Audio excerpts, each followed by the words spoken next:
Thank you, Mr. Speaker. I'm pleased to rise this morning to address the House and the American people regarding the Korea Free Trade Agreement and its effect on working families. Let me start by saying that I'm committed to trade. Trade can benefit our nation, our businesses, and our working families. In fact, I'm a member of President Obama's Export Council. Our goal is to double American exports in 5 years, not to export American jobs. But the problem with our current trade policy, the one that started with NAFTA and has gone downhill from there, is that its benefits are skewed. The benefits are concentrated in a few powerful multinational corporations, and it's hardworking middle-class families who pay the price. The Korea FTA doesn't fall far from the NAFTA tree. A few stock prices and CEO bonuses may go up, but the Korea FTA will kill jobs, push down American wages, and drive small American companies who face unfair competition out of business.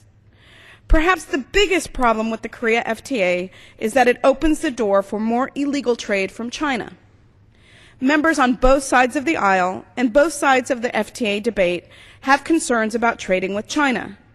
We all know that China manipulates its currency, doesn't protect intellectual property, and engages in illegal transshipment to escape U.S. tariffs. You can go on the internet right now and find websites bragging that they can hide the source of Chinese goods and thereby avoid paying duties owed to the U.S. The illegal transshipment, mislabeling, and duty evasion rob the American people of money that were owed. They also drive U.S. businesses out of business.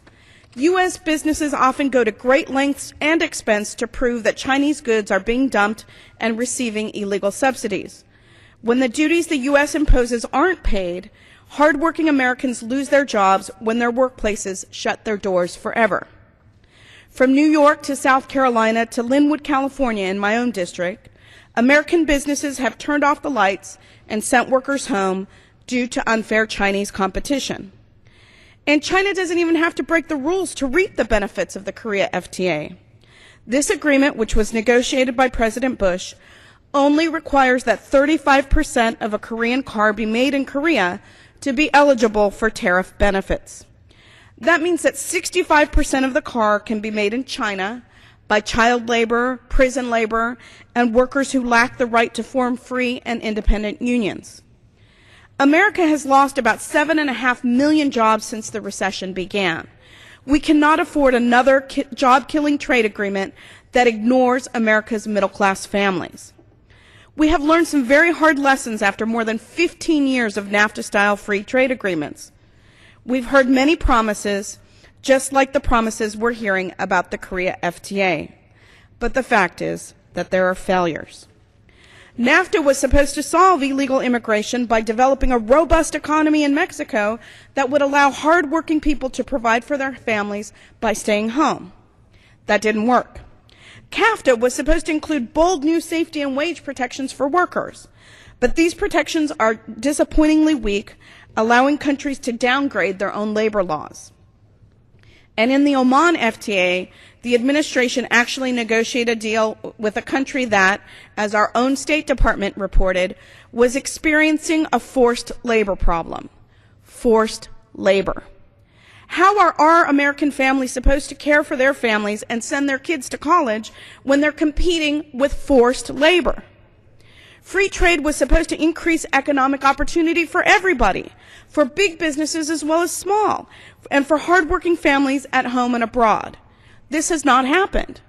Too many communities have been left to rot because corporations shut down U.S. plants to chase increasingly cheap labor and weak environmental standards abroad. After 15 years of living with NAFTA and its clones, real wages for American families are down. Our trade deficit is in the tens of billions of dollars. Our manufacturing base is falling apart. The American worker is now more productive than before, but that increased productivity has not led to higher wages. The truth is, the NAFTA free trade models favor the wealthiest few and the corporate fat cats at the expense of small businesses, workers, families, and our communities. In the coming weeks and months, we will be asked to consider at least 2 of the Bush administration's trade deals with Korea and Colombia. Despite the long record of failed FTAs, we are going to hear that there is a consensus of support for these FTAs. We'll hear that anyone who knows anything about trade supports these agreements. Don't believe it, because it's not true.